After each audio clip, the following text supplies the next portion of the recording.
ಕೂಡ್ಲಿಗಿ ತಾಲೂಕಿನ ಹೊಸಹಳ್ಳಿ ಹೋಬಳಿಯ ಗಾಣಿಗಾರ ಸಮುದಾಯ ಭವನದಲ್ಲಿ ಜನಸ್ಪಂದನ ಕಾರ್ಯಕ್ರಮವನ್ನು ಹಮ್ಮಿಕೊಳ್ಳಲಾಗಿತ್ತು.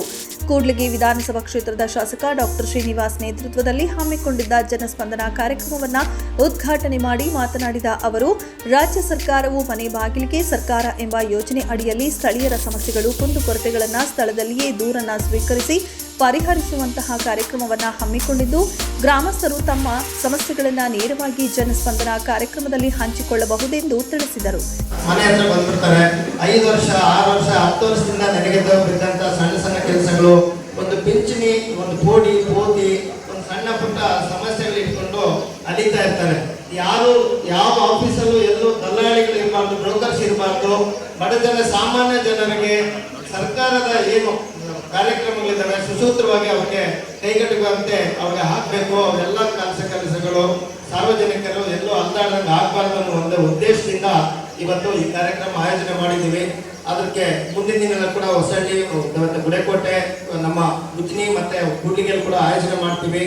ಅದೇ ರೀತಿ ಇವತ್ತು ಸುಮಾರು 20 ಕೋಟಿ ಅನುದಾನದಲ್ಲಿ ವಿಶೇಷವಾಗಿ ಆರೋಗ್ಯ ಶಿಕ್ಷಣಕ್ಕೆ ಸಂಬಂಧಪಟ್ಟಂತೆ ನಾವು ಅಂಗನವಾಡಿ ಕಟ್ಟಡಗಳಾಗಿರ್ಬೋದು, ರಿಪೇರಿ ಆಗಿರ್ಬೋದು, ಮತ್ತು ಶಾಲಾ ಕಟ್ಟಡಗಳು ಮತ್ತು ರಿಪೇರಿ, ಉನ್ನತೀಕರಣ, ಪಶು ಆಸ್ಪತ್ರೆ, ಮತ್ತೆ ಇದೇ ರೀತಿ ಇನ್ನೂ 30 ಕೋಟಿ ಅನುದಾನದಲ್ಲಿ ಈಗ ಟೆಂಡರ್ PWD PRDಗೆ ಅದು ಕೂಡ ಇನ್ನೊಂದು ವಾರದಲ್ಲಿ ಟೆಂಡರ್ ಪ್ರೊಸೆಸ್ ಆಗುತ್ತೆ. ಇನ್ನು 15-20 ದಿವಸದೊಳಗೇನೆ ಮೇ 1ನೇ ವಾರಷ್ಟೊತ್ತಿಗೆ ಸುಮಾರು 30 ಕೋಟಿ ಅನುದಾನದಲ್ಲಿ ಎಲ್ಲ ಗ್ರಾಮಗಳಲ್ಲಿ, ಹೊಸಳ್ಳಿ ಹೋಬಳಿಯ ಎಲ್ಲ ಗ್ರಾಮಗಳಲ್ಲಿ ನಾವು ಚರಂಡಿ ಮತ್ತು ಸಿಸಿ ರಸ್ತೆ ಎಲ್ಲೆಲ್ಲಿ ಹಣದ ಕೊರತೆ ಇದೆಯೋ ಅದೆಲ್ಲ ಮಾಡಿಸಂತ ಕೆಲಸ ಕೂಡ ಇನ್ನು 15 ದಿವಸದೊಳಗೆ ನಾವು ಮಾಡ್ತೀವಿ. ನಾನು ಏನು ನಿಮಗೆ ಕೇಳೋದಿಷ್ಟೇ, ನಿಮ್ಮ ತಾಳ್ಮೆ ಮತ್ತು ಸಹಕಾರ. ಎಲ್ಲರೂ ಹೇಳ್ತಿದ್ರು ಹೊಸಳ್ಳಿ ಮುಂಚೆಯಿಂದ ಹಂಗೆ ಇದೆ, ಈಗಲೂ ಹಂಗೆ ಇರುತ್ತೆ, ಮುಂದೆ ಹೆಂಗಿರುತ್ತೆ, ನೀವೇನು ಮಾಡೋಕ್ಕಾಗಲ್ಲ, ಭಾಳ ಜನ ಬಂದೋಗಿರಂತಿದ್ರು.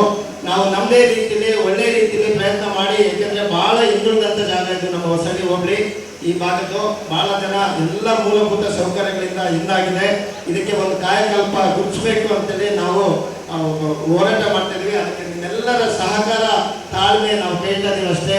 ಮತ್ತೆ ನಾವೆಲ್ಲರೂ ಮುಂದಿನ ದಿನಗಳಲ್ಲಿ ಕೂಡ ಸಹಕಾರ ಕೊಟ್ಟು, ಇದು ಯಾಕೆಂದ್ರೆ ನಮ್ಮ ಕಲ್ಯಾಣ ಕರ್ನಾಟಕದ ಹೆಬ್ಬಾಗಿಲು ವಿಜಯನಗರ ಜಿಲ್ಲೆ, ಅದರಲ್ಲಿ ವಿಶೇಷವಾಗಿ ಕೂಡ್ಲಿಗಿ, ಅದು ವಿಶೇಷವಾಗಿ ನಮ್ಮ ಹೊಸಳ್ಳಿ ಆಲೂರಿಂದ ನಮ್ಮ ಕಲ್ಯಾಣ ಕರ್ನಾಟಕ ಶುರುವಾಗುತ್ತೆ.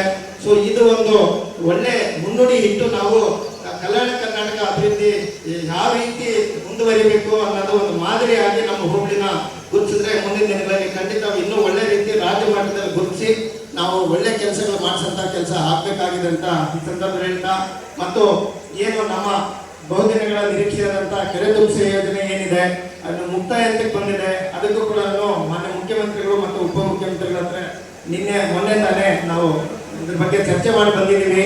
ಇನ್ನು ಹೆಚ್ಚಿನ ಅನುದಾನಕ್ಕೆ ಎಲ್ಲ ಕೆರೆಗಳಿಗೆ ಮತ್ತು ಹಳ್ಳಿಗಳಿಗೆ, ಜಿನುಗು ಕೆರೆಗೆ ಬೇಡಿಕೆ ಇಟ್ಟಾಗ ಫಸ್ಟ್ ನೀನು ಈ ಕೆಲಸ ಮುಗಿಸ್ಬಿಡು ಅಂತೇಳಿ ಬಹುಶಃ ಮುಂದಿನ ತಿಂಗಳಲ್ಲಿ ಮೇ ಕೊನೆಗೆ ಇಲ್ಲ ಜೂನ್ ಫಸ್ಟ್ ವೀಕಲ್ಲಿ ಅದಕ್ಕೆ ಉದ್ಘಾಟನೆಗೆ ಸರ್ವ ಸಿದ್ಧತೆಗಳು ಮಾಡ್ಕೊಳ್ತಾ ಇದ್ದೀವಿ.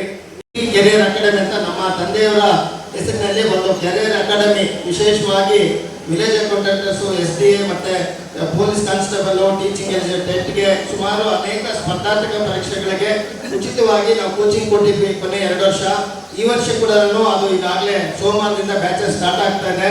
ಸೊ ಯಾರಾದರೂ ಆಸಕ್ತರು ಇದನ್ನ ಒಂದು ಒಳ್ಳೆ ಕೋಚಿಂಗ್ ಸೆಂಟರ್ ಮಾಡಿದ್ದೇವೆ, ಇದನ್ನ ಉಪಯೋಗಿಸೋ ಸದುಪಯೋಗ ಪಡಿಸಬೇಕಂತೇಳಿ ನಾವು ಈ ಸಂದರ್ಭದಲ್ಲಿ ಹೇಳ್ತಾ, ತಮ್ಮೆಲ್ಲರಿಗೂ ಈ ಕಾರ್ಯಕ್ರಮ ಧನ್ಯವಾದ ತಿಳಿಸ್ತಾ ಈ ಕಾರ್ಯಕ್ರಮ ಯಶಸ್ವಿಗೊಳಿಸಬೇಕಂತೇಳಿ ನಿಮ್ಮೆಲ್ಲರ ಮುಂದೆ ಮನವಿ. Thank you. ಜನಸ್ಪಂದನ ಕಾರ್ಯಕ್ರಮದಲ್ಲಿ ಜಿಲ್ಲಾಧಿಕಾರಿ ಹಾಗೂ ಜಿಲ್ಲಾ ಮಟ್ಟದ ಅಧಿಕಾರಿಗಳು ಮತ್ತು ತಾಲೂಕು ಮಟ್ಟದ ಅಧಿಕಾರಿಗಳು, ಗ್ರಾಮ ಪಂಚಾಯತ್ ಅಧ್ಯಕ್ಷರು, ಉಪಾಧ್ಯಕ್ಷರು, ಸರ್ವ ಸದಸ್ಯರು, ಮಹಿಳೆಯರು, ಹಿರಿಯ ನಾಗರಿಕರು, ಯುವಕರು ಉಪಸ್ಥಿತರಿದ್ದರು. ವರದಿ ತಿಪ್ಪೇಸ್ವಾಮಿ, ಕೂಡ್ಲಿಗಿ.